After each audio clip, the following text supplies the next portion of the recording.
Hello viewers, আসসালামু আলাইকুম। Welcome back to my channel. So আজকের ভিডিওতে আপনাদের জন্য থাকছে খুবই সুন্দর একটা প্রজাপতি। তো প্রজাপতিটা ফুল এবং পাতার উপর বসে আছে। সো দেখে নিশ্চয়ই বুঝতে পেরেছেন যে আমি কিভাবে আঁকবো। জাস্ট ছোট একটা গোল আকৃতির শেপ দিয়ে এরপর হচ্ছে লম্বা শেপ দিব। এরপর হচ্ছে প্রজাপতির ডানাটা তৈরি করছি। তো ডানাটা উপরটা তো ঠিকই থাকবে, আর নিচেরটা একটু লম্বা আকৃতির হবে, অর্থাৎ নিচের দিকে একটু নেতিয়ে যাবে। সো এইভাবে হচ্ছে প্রজাপতিটা আঁকতে হবে। তো চাইলে আপনারা স্লো মোশনে এটাকে দেখে আর্ট করতে পারেন। সো বাচ্চাদের জন্য খুবই ইজি একটা প্রসেসে আমি এই প্রজাপতিটা এঁকে দেখাচ্ছি।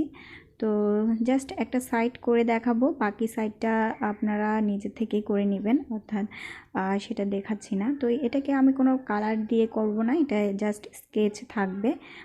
সো 10B পেন্সিল দিয়েই আমি এই প্রজাপতিটা অঙ্কন করছি।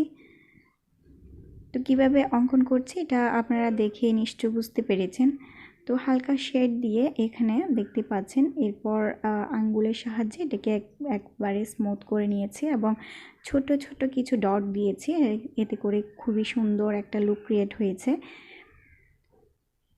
সো এবার নিচের ডানাটা করব। তো নিচের ডানাটাও সেম, জাস্ট উপর ডানাটার মতোই অনেকটা। তো জাস্ট এইভাবে হচ্ছে আমি আঙ্গুলের সাহায্যে একটু সুন্দর প্রেস করে নিব। আর হচ্ছে এইভাবে ডট দিয়ে তারপর হচ্ছে নিচের ডানাটাকেও আমি একটা সুন্দর শেপ করে নিব। এই পেন্সিল স্কেচটা প্রজাপতিটাকে যদি পেন্সিল স্কেচ করা যায় তাহলে কিন্তু বেশ সুন্দরই লাগে। এবার প্রজাপতির মেন অংশটা করব। তো এটা হচ্ছে মাঝখানের অংশ, আর মাঝখানের অংশটাকে পুরো কালো করে দিব এবং একটা সাইড একেবারে চিকন করে একটুখানি সাদা রাখবো, কেননা এর মধ্যে হচ্ছে আলোর যে একটা প্রভাব পড়ে, সেটার জন্য এখানে একটু সাদা শেড আছে। তো এজন্য এই মাঝখানের সাইডটা একটু ফাঁকা, মানে অর্থাৎ একটু সাদা রাখতে হবে। সো এবার আমি ফুল তৈরি করব। আর ফুলের জন্য ছোট ছোট করে কিছুটা দেখতে পাচ্ছেন যে কীভাবে দিয়েছি। এই কিছু পাতা ফুলের পাপড়ি তৈরি করলাম এবং এইভাবে মাঝখান থেকে পেন্সিল দিয়ে কিছু শেড তৈরি করব। তো এবার আমি পাতা তৈরি করব এবং ফুলের পাতাগুলো জাস্ট এইভাবে হবে। তো পাতাগুলো অন্য সাইডেও দেওয়া যায়।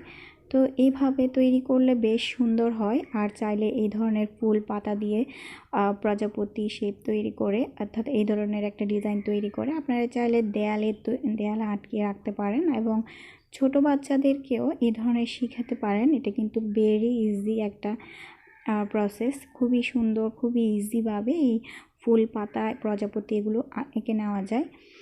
তো এটা অবশ্য চেষ্টা করবেন, অনুরোধ রইল।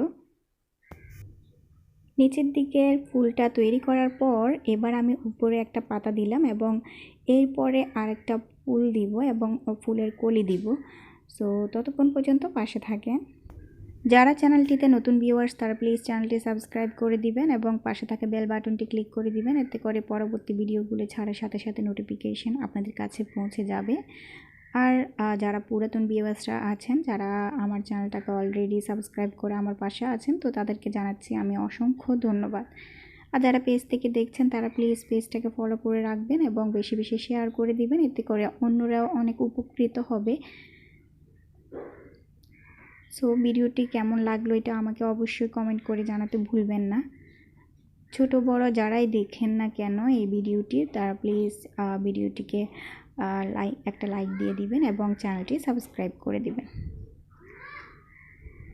সো এবার উপরের ফুলটা তৈরি করবে এবং ফুলটা একটু পাতা শেপে তৈরি করতে হবে। জাস্ট এইভাবে ফুলটা তৈরি করে হচ্ছে এটাকে স্কেচ করব। সো স্কেচ করার জন্য এখানে মাঝখানে কিছু সো দেখতে পাচ্ছেন আমি কিভাবে ফুল তৈরি করছি এবং স্কেচ করছি।